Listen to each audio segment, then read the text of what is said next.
It is Indiana in the morning, and it's WCCS 101.1 FM, AM 1160, and WCCSradio.com. Well, I teased it a little bit, and happy to welcome into the studio with us here this morning Lieutenant Christopher Terrana and State Trooper Public Information Officer Clifford Greenfield. They join us from the State Police Barracks right here in Indiana, and yesterday, by the way, gentlemen, we should tell you that our visit is presented by Marcus & Mack, voted best law firm, best personal injury lawyer, 4 years in a row in the Best of Indiana County contest. Visit them online at marcusandmack.com.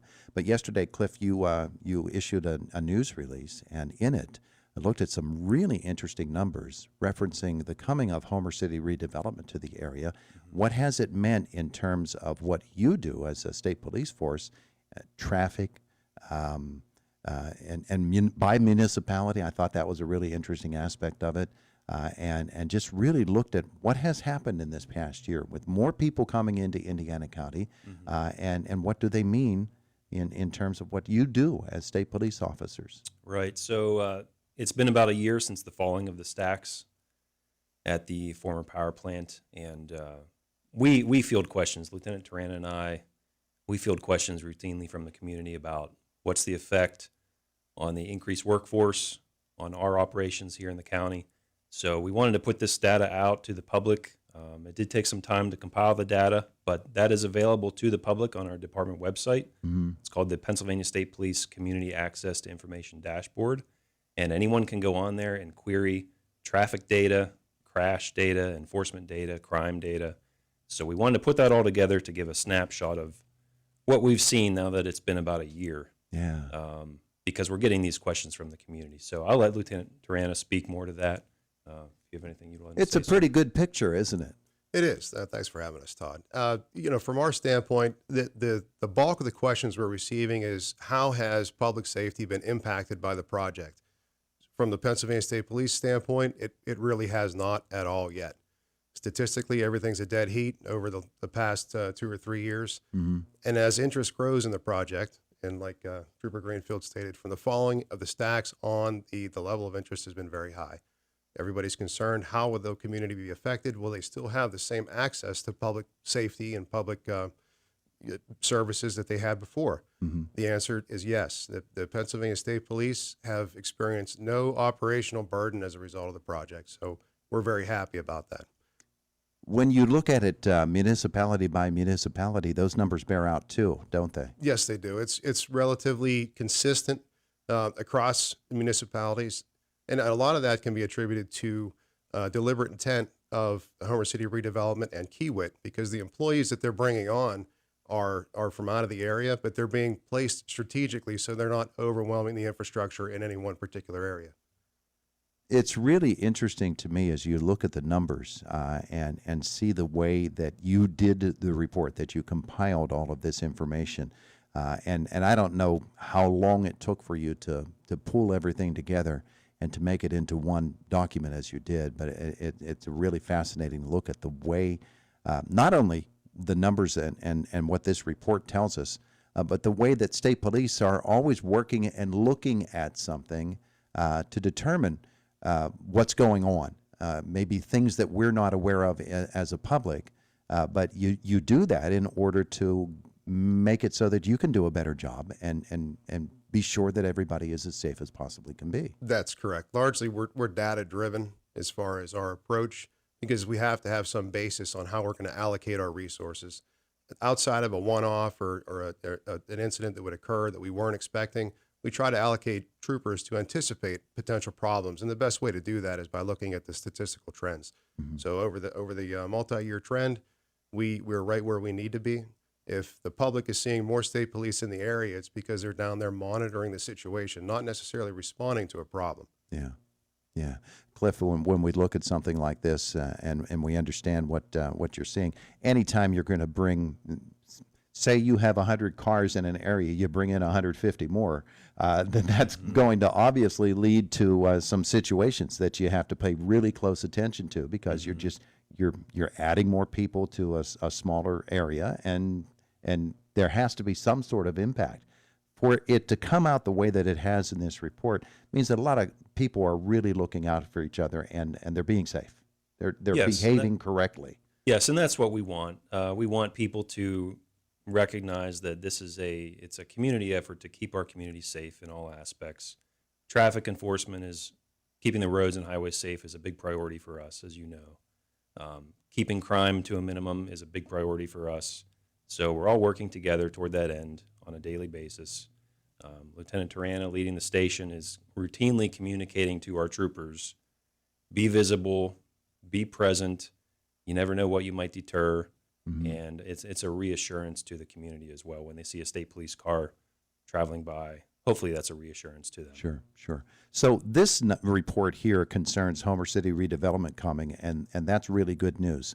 Obviously, you do this with other things, and we're interested in some of those other things. School bus safety is one of them, because we hear all kinds of reports, not only Pennsylvania-wide, but nationwide, about people and in their cars, they're ignoring those flashing lights on the school buses, and they're zipping by. I know that's a really big concern for state police. It is. We have troopers specifically assigned to do safety checks with school buses. We have programs where troopers can ride on school buses to observe violations. And we're also part of the education process for drivers so that they can know how to report these incidents to state police so that we can cite the violator. So we have measures in place to address that. We also have troopers that can do escorts to escort the bus throughout its entire route to ensure there's no violations. You also, I know, as a state police force, you put troopers in the schools so that the students in schools can see that you're just guys and gals. You're normal people like everybody else. Be comfortable around the police. Know that they're there for you to serve you. That's a really important aspect of everything that you do, too. Yes, it is. I mean, being approachable, especially towards younger people, you have to establish that relationship early in the hopes that that carries on into adult life. Yeah. You take a look at some of the statistics that we see from other areas, and I don't want to put this into a nice, rosy, flowery light, but Indiana County, the school administrators, they seem to be doing right with our students as well. Every school is going to have some trouble spots, and there will be some incidents at schools, but for state police, the relationship that you have with school administration is really important, Cliff. It's very important. I'm glad you brought that up. And we have great relationships with school administrators here in the county. They invite us to the schools all the time. We're routinely in the schools. We were at River Valley a few days ago for a tour of the school. We were in the hallway in between class, change, and had encounters with students, positive interactions. I know other local police departments do the same thing, especially the Indiana Borough Police. And that goes a long way. When I was growing up, I don't ever remember a police officer coming to my school and talking with the students. Now, maybe that happened, but I have no memory of that. It would have made a very big impression, I know, if that had occurred. Yeah.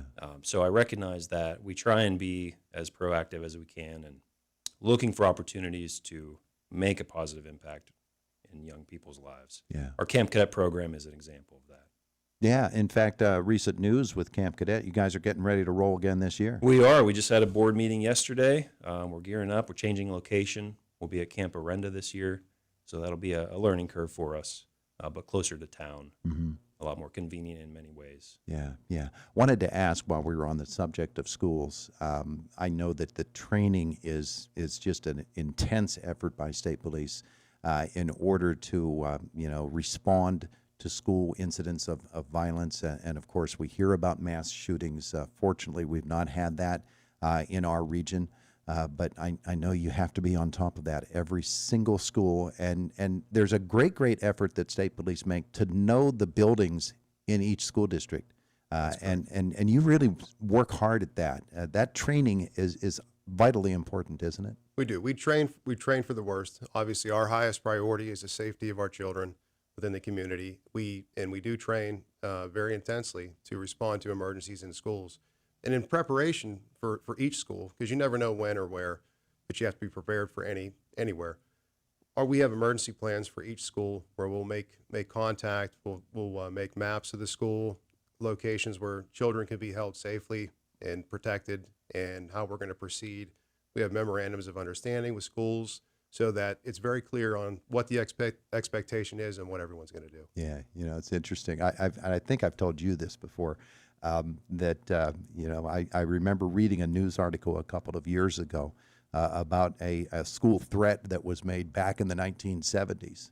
Let's say it was a little less sophisticated in terms of law enforcement. There was a school threat made, and so the principal had a couple of his students go out to their cars and get their hunting rifles out of the trunk, and there was a newspaper picture of them sitting at each door, a student with a rifle. Well, times have changed. We wouldn't recommend doing that today. Yeah, absolutely.